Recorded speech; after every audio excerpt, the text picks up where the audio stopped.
Evening to all of you, ladies and gentlemen. Welcome to the Victoria Memorial Hall for a very special lecture today. It's always a very curious kind of title that you will see here. It says behind the scenes, and then that arouses a lot of curiosity. It's something like Parde ke piche kya hai.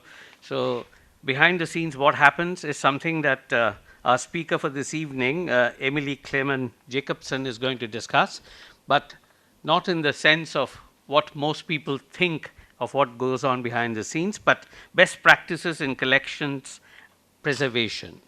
So that is going to be the focus of the talk today. And Emily Jacobson is with us here. And before she gets going, I would like to request Dr. Joyanta Sengupta, Secretary and Curator of Victoria Memorial Hall, to briefly introduce the speaker and welcome the audience. Good evening, everybody, and welcome to tonight's lecture. It's a great privilege and honor for us in the Victoria Memorial Hall to have with us here tonight one of the most experienced and respected conservators of the museum scenario in the United States, Miss Emily Klayman Jacobson, who looks after the conservation of paper objects and photographs in the Freer Gallery of Art and the Arthur M. Sackler Gallery of the Smithsonian Institution in Washington, D.C., which are the celebrated museum cluster's twin repositories of Asian art, most commonly referred to simply as the Freer Sackler.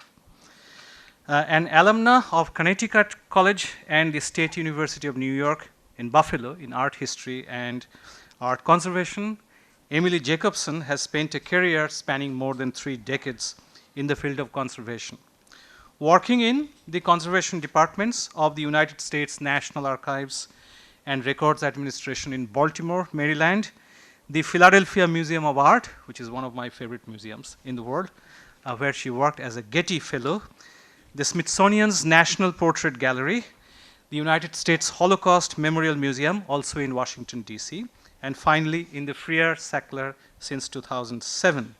She has also been the president of the Washington Conservation Guild from 2003 to 2005 and chair of the Book and Paper Group in the American Institute for Conservation of Historic and Artistic Works from 2006 to 2008. This is Emily's 4th visit to India, but the very first one to Kolkata, and on behalf of everybody in the VMH, I thank her and also congratulate her for coming to the right place. Of late, Emily has been closely involved with the activities of the celebrated Andrew Mellon Foundation's Indian Conservation Fellowship Program, which funds the long-term training of talented young and mid-career conservators in India in the exemplary conservation and restoration lab environments of institutions like the Metropolitan Museum of Art in New York, the Sral Oil Painting Laboratory in Maastricht, the Netherlands, and now the Smithsonian. We are one of the rare museums in India to have not one but 2 members of the VMH family to be trained under the Mellon Fellowship Program, and they're both here, sitting at the back.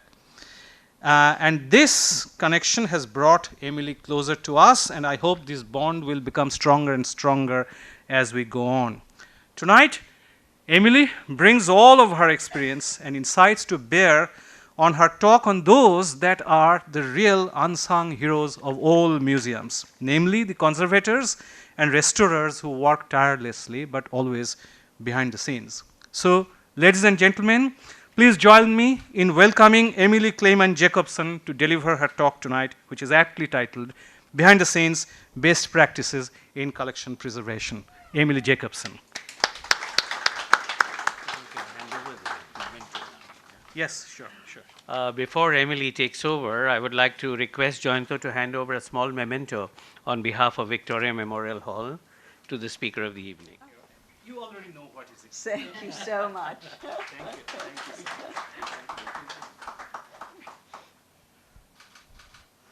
Thank you. Okay.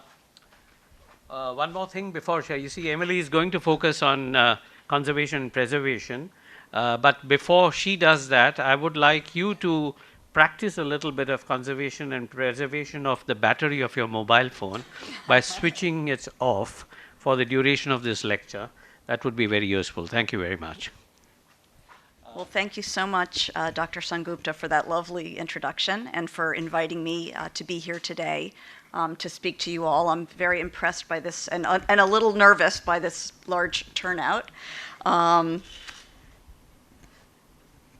I'm going to share with you today, see if I can, there we go, a behind-the-scenes peek of the work needed to preserve the artifacts and artworks that you see when you visit the museum. And for those of you who are in the field of conservation and preservation, some of whom are here tonight, this will be sort of a refresher of information.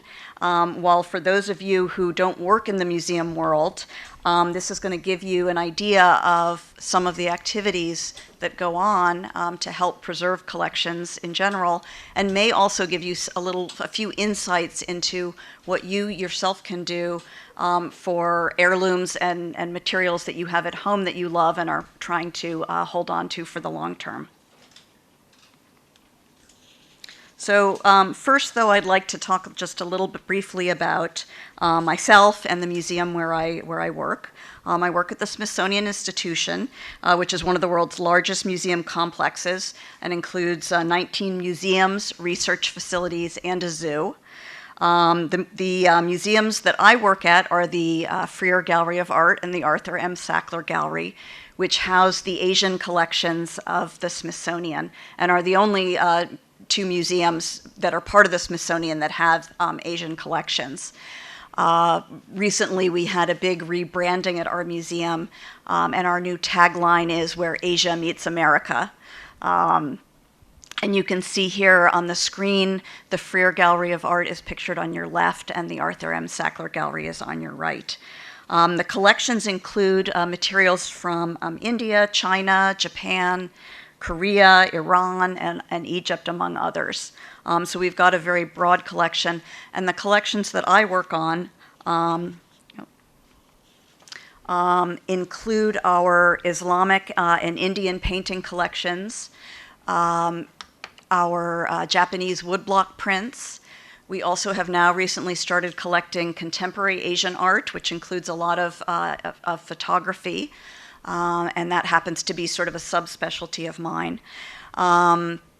So I'm working on both paper and photographic materials, and as such, in my talk tonight, my focus will really sort of be on preserving those specific types of materials, although everything that I'm talking about really can relate to a wide range of materials. So while I'm focusing on paper and photographs, if you have statues or sculptures or textiles, these sorts of things, what I'm saying will relate to those materials as well. So within the world of conservation and preservation, there are sort of four different major areas that we work in, and that's what's listed here. So preventive conservation, education, research, and then conservation treatment or restoration as it's known in many places. And I'm going to be really focusing tonight on the preventive conservation side of things, because it is such a pivotal part of conservation work, and there's really no point in doing a lot of conservation restoration treatment on your objects if you're going to go and put them back into a poor quality environment. And so preventive conservation deals with in the environment and storage, and you'll see as I go on why this is so important. So the most important steps a museum can take to conserve its collections are really wrapped under the umbrella of preventive conservation. And these are some of the main, I'm going to be talking about all of these in more detail, but I'll be covering minimizing the effects of light and why that's important, providing stable, moderate relative humidity and temperature, minimizing pest activity, preparing for emergencies, and then knowing how to store, handle, and display the materials in your collection. And while I'm talking, I'll also be, I'll also be showing artworks that are in the collection at the Freer and Sackler galleries. So the first thing I want to talk about in terms of controlling the environment is light. And light exposure is one of the leading causes of damage in paper and photographic materials, as well as materials such as textiles and lacquer. And the most important thing to remember about light damage is that that damage is cumulative. There's no way to reverse the damages of light. Once they've happened, there's nothing you can do about it. So what you want to do is try and prevent a lot of that light damage from happening. So light can actually fade pigments, dyes, and inks, as well as affecting paper fibers themselves, and fade dyes in textiles, as well as damaging lacquers and other light-sensitive materials. So the most, one example I have of this is a painting that's on a very beautiful blue paper. And unfortunately, it was matted with a mat that had a little window opening right here. And you can see now where the paper was exposed, it looks much more yellow. That's because all of that blue, the blue dye material has faded from being exposed to light. So this is the sort of damage that can occur from light exposure. The most damaging type of light is ultraviolet light, and that's on the blue end of the light spectrum. So if you're thinking about, there's visible light in the middle, which is what you can see with your naked eye. Ultraviolet light you can't see, and just as people have to protect themselves from ultraviolet light rays, so do you have to protect artwork from ultraviolet light rays. And that should always be filtered in your displays. So if you've got windows or skylights, they should all have UV filtering. The other way you can filter, obviously, would be to put curtains up over your windows, but you really want to try and minimize any direct sunlight on your artwork. Having said that, UV light is not the only light that's damaging. Visible light is damaging as well. And this is why most museums have policies in place where they don't keep their sensitive artworks on display for long periods of time. We actually are constantly rotating the paper materials that go on view. So in my art museum, for example, our limits are 6 months for every 5 years. So when an artwork goes on display, it can go up for as long as 6 months, but then once it comes down for 5 years before it can go up, back up on view again. So one of the next things we're very concerned about when we're taking care of art objects is temperature and relative humidity. And extremes of temperature and relative humidity can really adversely affect artworks.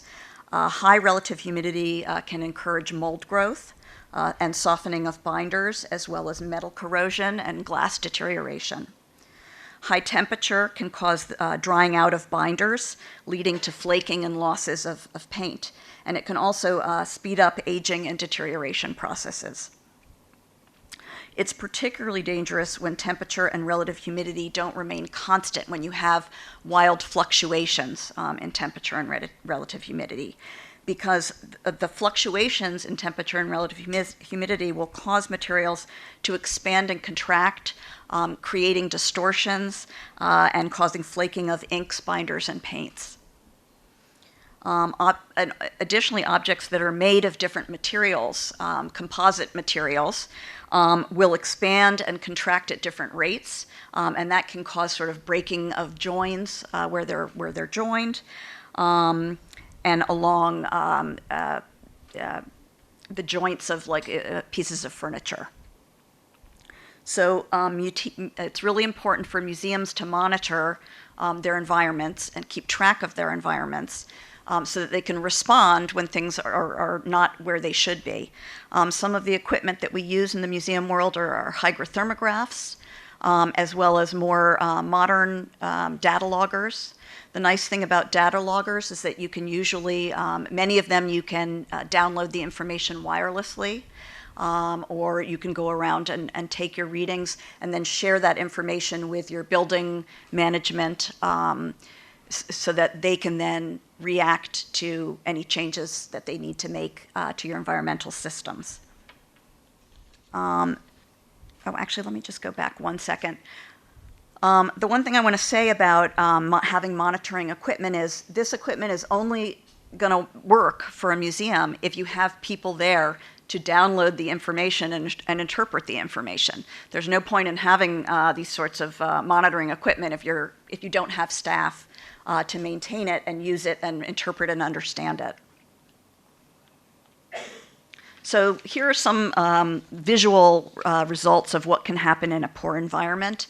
This is an example of foxing, something called foxing, which can happen in paper, particularly in high humidity. And it can either be a result of mold growth or metal impurities in the paper, sometimes a combination of the two. This is an example of paint loss that has happened from a poor environment. And this is a piece of paper that has cockled, become very distorted. We call that cockling.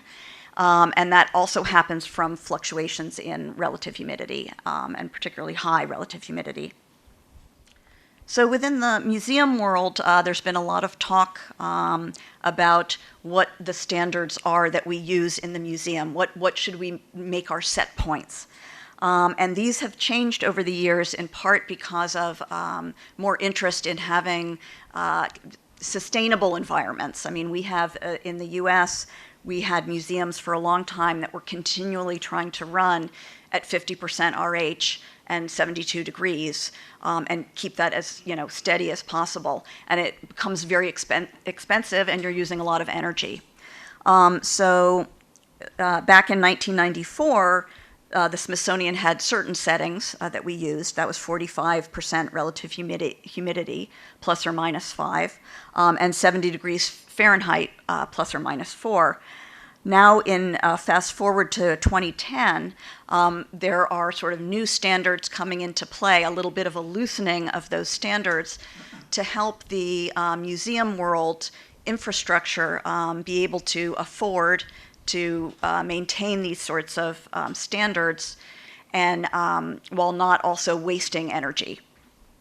So now many museums have turned to having a range of 59 to about 77 degrees Fahrenheit and 40 to 60% relative humidity. It's one of the things that is important to keep in mind is once you get to about 64% relative humidity, you will really encourage mold growth. And I'll talk about this a little further as well, and that can be very damaging to your artworks. Again, the other thing that's really important with the environment is it's okay to have a wider range of relative humidity and temperature per se, as long as you're minimizing wild fluctuations. And this can be a problem if you're, let's say, turning your system on and off constantly. You're going to wind up having big fluctuations, and your art objects are going to be expanding and contracting, and this is what really causes the problems. So mold growth is a problem in all museums. These are examples of two pieces in our collection that had mold growth on them. That's sort of this, what looks like kind of a brown fuzzy fuzzy growth on the surface. That's all mold. And you really want to have good prevention to keep this mold from growing. So you want to, again, temperature and relative humidity, monitor your spaces. You really want to have good housekeeping in play. You want to minimize your dust. Your dust is going to contain airborne mold spores. I mean, mold spores are everywhere. But you want to try and minimize letting those mold spores land on your artworks. So you want to promote good airflow among your collections. You want to keep materials in good housings to protect them from dust. And then if you do find moldy objects in your collections, you want to isolate them. You want to seal them off with plastic sheeting until you can then take care of them or treat them. Another part of really good housekeeping is wanting to minimize attack by insects and vermin. So I don't know if you all are familiar with silverfish or have them here. Or silverfish, yeah. So silverfish love to munch on paper. They're very attracted by a lot of the starch and gelatin that are in a lot of paper-based materials. And what they'll do is they will graze along the top surface of the paper, and it creates all these little losses, which can end up looking quite damaging to an artwork. Another big problem are what we call fly specks, which is actually fly excrement. If you leave your objects out and you have open, no windows, and you've got a lot of flies, you can wind up with all of these little dark spots, which are very acidic. And then finally, mice will love to chew on books and paper to make their nests. So again, having good housekeeping and pest control is a really important part of preserving your collections. So a lot of museums will use what are known as integrated pest management companies who will come in and monitor for pest activity, put out pest traps. Sometimes they might spray or place poisons depending on what your problems are. Recently at my museum, we had a particular beetle that was found I think it's called an odd beetle, and it actually was a live beetle. It's very unusual to find something like that in a museum collection. So we're, of course, very concerned about where it came from, why do we have it, and we're doing a little bit of pest work now to try and rid ourselves of, to make sure that we don't have any sort of infestation. The other thing to keep in mind is we also borrow a lot of artworks from other collections, so we constantly, and are bringing new collections into our museums. So we're constantly bringing in new materials, and we do a lot of screening. We screen everything as it comes in to make sure that we're not bringing in new pests into our collection. And so you want to look for things like signs of insect frass, things like webbing, like spider webs or other things like that, and again, mold, because you don't want to bring moldy materials into your collection. That's a way of spreading it around. Another thing that's really important in the museum world is being prepared for disasters. Of course, there's nothing you can do really to prevent things like fire and flood and earthquake, but these are very